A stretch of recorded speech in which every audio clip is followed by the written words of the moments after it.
الحمد لله نحمده ونستعينه ونستغفره ونؤمن به ونتوكل عليه ونعوذ بالله من شرور أنفسنا ومن سيئات أعمالنا من يهده الله فلا مضل له ومن يضلل فلا هادي له ونشهد أن لا إله إلا الله وحده لا شريك له ونشهد أن سيدنا ونبينا ومولانا محمدا عبده ورسوله صلى الله تعالى عليه وعلى آله وأصحابه وأزواجه وذرياته وسلم تسليما كثيرا كثيرا. أما بعد، أعوذ بالله من الشيطان الرجيم. بسم الله الرحمن الرحيم. والعصر إن الإنسان لفي خسر إلا الذين آمنوا وعملوا الصالحات وتواصوا بالحق وتواصوا بالصبر. صدق الله العظيم. دوستوں، بزرگوں اور عزیزوں، ہم نے آپ نے دیکھ لیا ہے کہ جب چاہے اللہ بیمار کر دے، جب چاہے صحت عطا فرمائے. اس وجہ سے صحت کی بہت قدر کرنی چاہیے. نبی اکرم صلی اللہ علیہ وسلم نے خاص طور سے صحت کی دعا فرمائی ہے. اللہم انی اسألک الصحۃ والعفۃ والامانۃ وحسن الخلق ورضا بالقدر. سب سے پہلے صحت کی دعا کی ہے. یہ بہت زور دیتے ہیں. حضرت شاہ صلی اللہ علیہ وسلم بیان کرتے تھے کہ بہت سی چیزیں ہیں، لیکن سب سے پہلے جو دعا کیا اللہم انی اسألک الصحۃ والعفۃ والامانۃ وحسن الخلق ورضا بالقدر. میں نے خود مانا تفسیر عزیزی میں دیکھا ہے کہ اسباب ہدایت میں سب سے پہلی چیز صحت ہے. پہلی بہادر نے پڑھا ہے لوگوں کو. اسباب ہدایت میں سب سے پہلی چیز صحت ہے. صحت ہوگی تبھی تو نماز پڑھ سکتا ہے. صحت ہوگی تبھی تو حج کر سکتا ہے.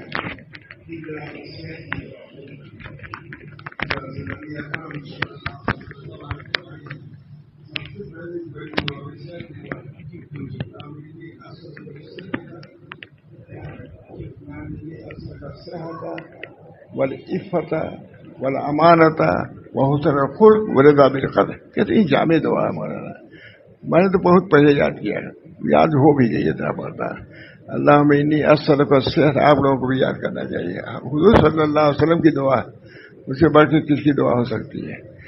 اللہم انی اسألک الصحۃ والعفۃ والامانۃ وحسن الخلق ورضا بالقدر.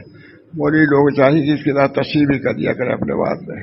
اللہ تعالیٰ ہم سب لوگوں کو صحت ظاہری بھی عطا فرمائے اور صحت باطنی بھی عطا فرمائے. یہ صحت ظاہر بات ہے فالج ہے، لقمہ ہے، بخار ہے، یہ سب ظاہر. اسی طرح ایک باطنی صحت ہے جس کے لیے انبیاء علیہ الصلوۃ والسلام تشریف لائے. وہ صحت کیا ہے؟ اللہ تعالیٰ ایمان کی دولت سے نوازے. سب سے بڑی صحت اللہ ایمان کی. اس وجہ سے ایمان کی بڑی قدر کرنی چاہیے. اللہ انی اسألک الصحۃ والعفۃ. حضور اکرم صلی اللہ علیہ وسلم دعا میں جو مقدم کیا ہے تو صحت کو مقدم کیا ہے. اس سے معلوم ہو کہ صحت کی قدر، بعض لوگ صحت کی قدر نہیں کرتے. ہمارے حضرت شاہ رسول اللہ صلی اللہ علیہ وسلم صحت کے بارے میں بہت کلام فرماتے تھے. بھائی صحت رہے گی تبھی تو عمل کرو گے. اپنے کو بیمار نہ ڈالو، توانا رہو، صحت کی قدر کرو، تبھی تم نماز بھی پڑھ سکتے ہو، تلاوت بھی کر سکتے ہو. اس بنا پر صحت ظاہری کی صحت باطنی کی ضرورت ہے ہی ہے. صحت ظاہری کی بھی بات ہے. صحت ظاہری ہوگی تبھی تو مسجد میں ہم جا سکتے ہیں. اس بنا پر صحت کے لیے دعا کرتے رہنا چاہیے. اب دیکھیے کیا بات تھی. میں سمجھتا تھوڑی سا کہ مجھے یہ ہو جائے گا، ہو گیا. اللہ نے دیکھ رہا یہ کبھی ایسا ہی نہیں ہوا تھا، کبھی بھی ایسا نہیں ہوا تھا. کبھی اللہ تعالیٰ صحت اللہ تعالیٰ سے دعا کرنا چاہیے. ہمارے حضرت شاہ رسول اللہ صاحب بہت زیادہ صحت کی دعا کرتے تھے اور کراتے تھے. بھائی دعا کرو. دعا صحت رہے گی تبھی تو میں کچھ بیان کر سکوں گا. صحت رہے گی تو تبھی تو پڑھا سکوں گا. صحت رہے گی تو کبھی کچھ کر سکتا ہے. معلوم ہوا کہ صحت بھی چنانچہ خود شاہ عبدالعزیز صاحب مولانا نے لکھا ہے کہ اسباب ہدایت میں پہلی چیز جو ہے صحت ہے. تفسیر عدیدی میں لکھا ہے اسباب ہدایت میں سب سے پہلی چیز صحت ہے. صحت رہے گی تبھی تو نماز پڑھ سکتے ہو, صحت رہے گی تبھی تو تلاوت کر سکتے ہو. بہت سے لوگ آتے ہیں, ہم لوگ کا تو یہی کام ہی ہے, مولانا ہم قرآن پڑھنا شروع کرتے ہیں, سر میں درد ہوتا ہی نہیں پڑھ پاتے, پیٹ میں درد ہوا نہیں پڑھ پاتے, گھبراہٹ ہوئی نہیں پڑھ پاتے. صحت ہوتی تو آدمی کچھ نہ کچھ پڑھتا رہتا ہے. اس بنا پر صحت ظاہری کی بھی قدر ہونی چاہیے. اس حدیث میں اللہم انی اسألک الصحۃ والعفۃ, صحت یہ ظاہری صحت, اور عفت میں کہتا ہوں باطنی صحت ہے. ظاہری صحت بھی ہے اور باطنی دونوں کی ضرورت ہے. اللہم انی اسألک الصحۃ, یہ دعائیں یاد کرنے بہت بڑا مطلب ہے, بہت بڑا خزانہ ہے. نبی اکرم صلی اللہ علیہ وسلم نے دعاؤں کو جو دیا ہے چھوڑ کے گئے ہیں. جیسے احکام شرعیہ آپ کی امانت ہے, جیسے احکام باطنہ یہ بھی آپ کی دی ہوئی چیز نعمت ہے, اس کی ہم کو قدر کرنا چاہیے. صحت کبھی آدمی ضائع نہیں کر سکتا, کسی کو اجازت نہیں کہ اپنی صحت کو خراب کرے. اس بنا پر صحت کی دعا ہونی چاہیے. اللہ تعالیٰ میں اس بنا پر آپ لوگوں سے صحت کی دعا چاہتا ہوں. خود بھی دعا کرتا ہوں صحت کی. دیکھیے اتنی دیر ہو گئی صحت نہیں ہونے کو, ایسا اتفاق تو پہلی مرتبہ ہوا ہے, لیکن یہ بارہ پریشانی تو ہو گئی مجھ کو. میں سمجھا کہ کیا ہو گیا مجھ کو, مجھے سمجھ میں نہیں آ رہا کیا ہو گیا. اللہ تعالیٰ کی شان ہے. بعد میں کھانے پینے میں ذرا سا بے وصولی ہوئی تو صحت پر اثر پڑ جاتا ہے, بھوک نہیں لگے گی, پریشانی ہوگی, ڈکار آئے گی. اس بنا پر تمام امراض میں سب سے اہم مرض یہی ہے کہ پیٹ کا درد ہو گیا, شکم ہو گیا. اس بنا پر اللہ تعالیٰ سے دعا بھی کرنا چاہیے.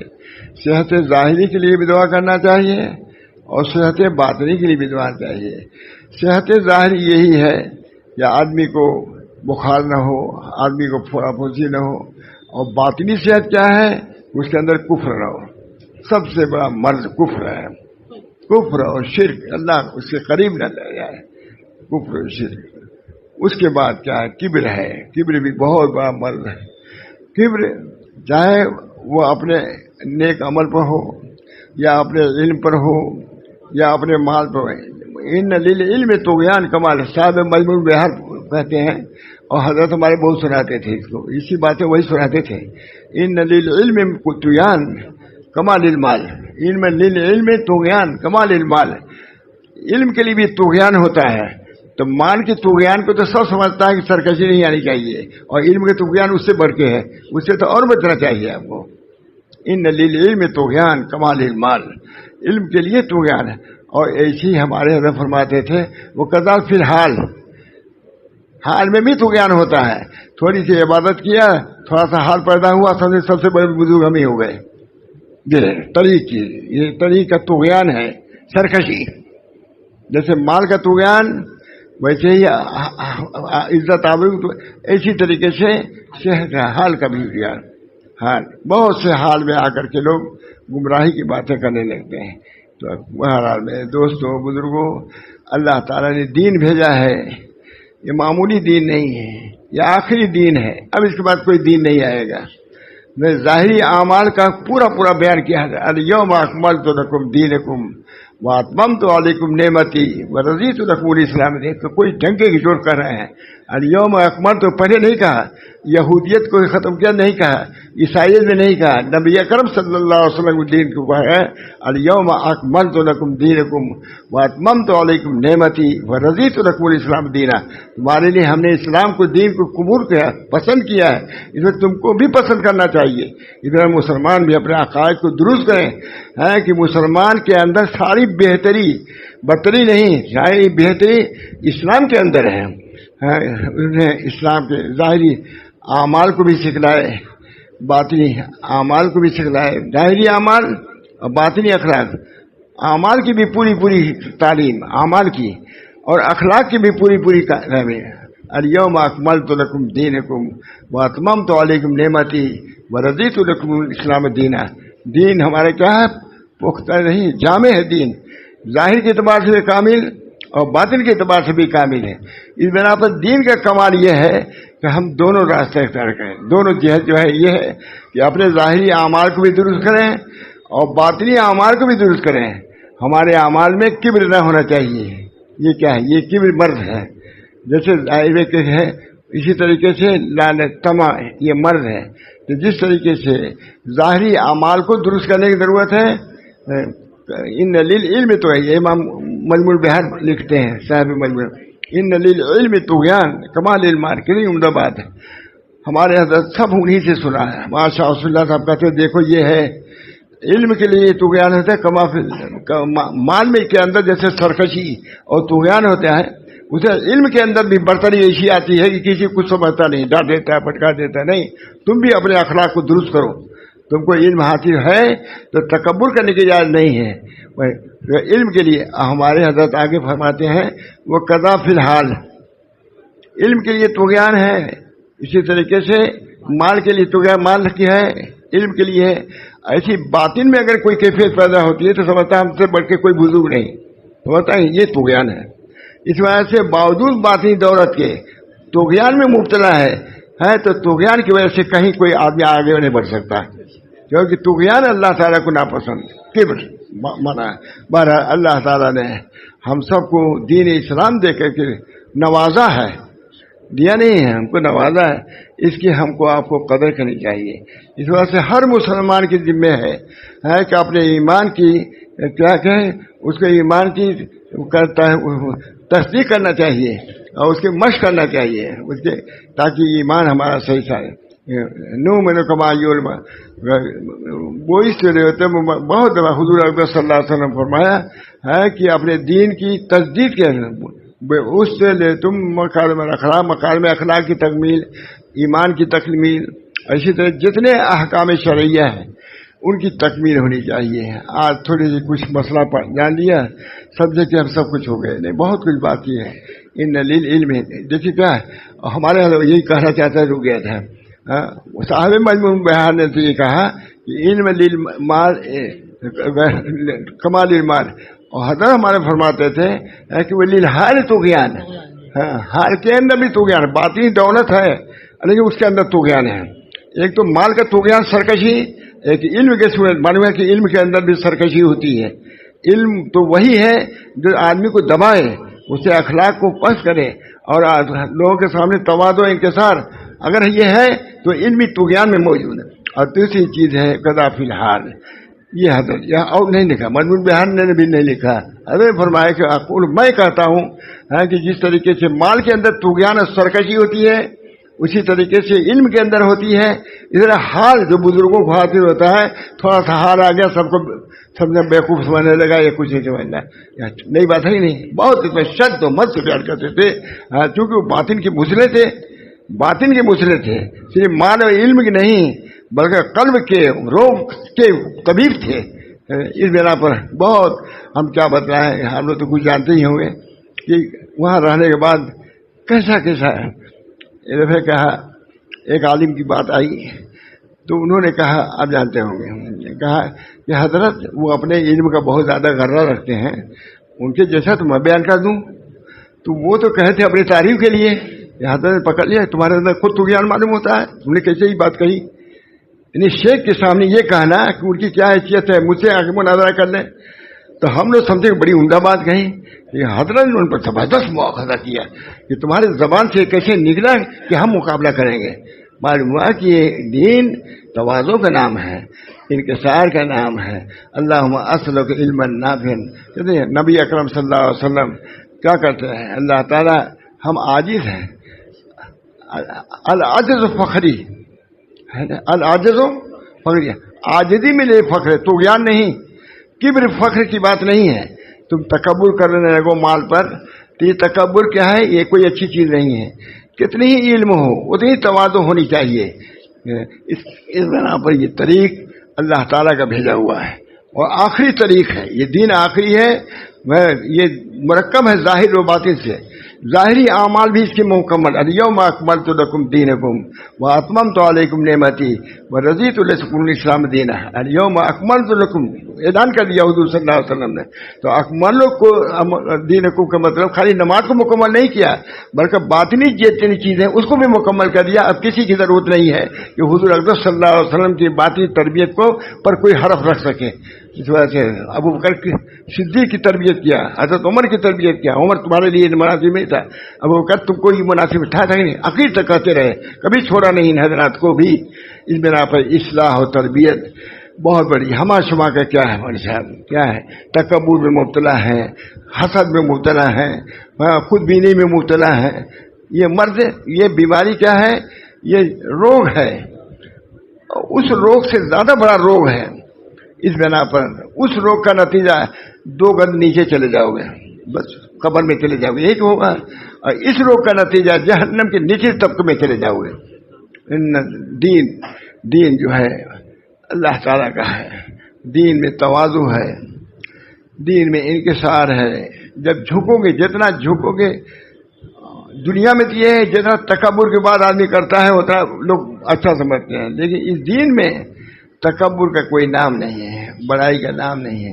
اس بنا پر میرے دوستوں بزرگوں، اللہ تعالیٰ نے ہم کو دین دیا ہے تو اس کے لیے زیبا ہے. اس دین کو اختیار کریں، اس کے ظاہر کو بھی اختیار کریں اور اس کے باطن کو بھی اختیار کریں. اعمال کو بھی درست کریں اور اخلاق کو بھی درست کریں، ظاہر کو بھی درست کریں اور باطن کو بھی درست کریں، تب دین میں تکمیل ہوگی. اللہ تعالیٰ ہم سب لوگوں کو موقع کم ہی ہے، انداز ایسے لگ رہا ہے کہ بس ہی کرنا چاہتے ہیں تو میں بس کرتا ہوں. اللہ تعالیٰ ہم سب لوگوں کو دین کامل عطا فرمائے. الیوم اکملت لکم دینکم، اکملت لکم دینکم ظاہراً بھی اور باطناً، سب اعتبار سے ہم نے مکمل کر دیا ہے. اب کسی کی ضرورت نہیں ہے. خود اس بنا پر اللہ تعالیٰ سے دعا بھی کرنا چاہیے کہ اللہ تعالیٰ ہم لوگوں کے دین کامل پر عمل کی توفیق مرحمت فرمائے اور کو قبول فرمائے. ہمارے ظاہر کو بھی ٹھیک کرے اور باطن کو بھی ٹھیک کرے. باطن کو بھی بہت سے ایسے لوگ اچھے خبریں ان کے اندر تکبر ہے. اگر کبر ہے تو کبر سے بڑھ کے کیا برائی کی ہے. اس بنا پر اللہ تعالیٰ سے خود دعا کرے. میں اپنے لیے بھی دعا کا تعلیم ہوں آپ سے اور سب کے لیے دعا کرتا ہوں. اللہ تعالیٰ ہم سب لوگوں کے دین کو مکمل کریں اور دین میں جو خرابیاں آ رہی ہیں، کمیاں آ رہی ہیں، بدعات آ رہی ہیں، شرکیات آ رہی ہیں، اس سے نجات کے لیے دعا بھی کرتے رہیں. دعا کرتے رہیں، ہر آدمی دعا کرے اس کے لیے. بس اللہ وسلم. اللہ تعالیٰ آسان فرمائے، اللہ تعالیٰ آسان فرمائے، اللہ تعالیٰ آسان فرمائے. اتنا بڑا مجمع ماشاء اللہ. ہوتے مجمع تو آتے ہیں لیکن میں سمجھتا ہوں کہ یہ مجمع اور زیادہ کچھ اچھا ہی ہے. مطلب کام ہی ہم لوگ کا یہی ہے، آتے ہیں. لیکن آپ لوگ کے ادب کو، اس کو لحاظ کو، اور کبھی ایسی بیماری بھی نہیں ہے تاکہ ہمارا ذوق بھی آپ لوگوں نے دیکھ لیا کمزور آدمی ہوئی چاہیے. تندرست آدمی نہیں ہے، کمزور آدمی ہے. اللہ تعالیٰ ہم سب لوگوں کو صحت ظاہری بھی عطا فرمائے، اس کی بھی ضرورت ہے. اسباب سعادت میں سے مولانا، اسباب ہدایت میں سے سب سے پہلی چیز صحت ہے. شاہ عبدالعزیز صاحب نے لکھا ہے اسباب ہدایت میں سب سے بڑی چیز صحت ہے. صحت رہے گی تب تو نماز پڑھو گے، تب تو رکوع کرو گے. اس بنا پر صحت کی بھی قدر کرنی چاہیے اور اس کی حفاظت کرنی چاہیے. اللہ تعالی ہم سب کو اس کی توفیق دے. ہم یہ تعلیمات اپنے تو خود کریں، اپنے بچوں کو بھی سکھائیں، صحت کا وہ خیال رکھیں، اپنی بیویوں کو سکھائیں، کیونکہ صحت خراب ہو جاتی ہے تو سب کام ہی ڈھیلا ہو جاتا ہے. اللہ ہم سب کو توفیق دے. وآخر دعوانا الحمدللہ رب العالمین. مختصر دعا کیا بھائی، لوگ ایسا معلوم ہوتا ہے کہ منتظر ہے ختم کریں. دعا کے لیے بس دعا کے لیے اللہ تعالیٰ اس بیان کو بھی قبول فرمائے اور دعاؤں کو بھی اللہ تعالیٰ قبول فرما دے. ربنا تقبل منا انک انت السمیع العلیم برحمتک یا ارحم الراحمین بحرمت سید النبی الکریم صلی اللہ تعالی علیہ وسلم. لا الہ الا اللہ محمد رسول اللہ.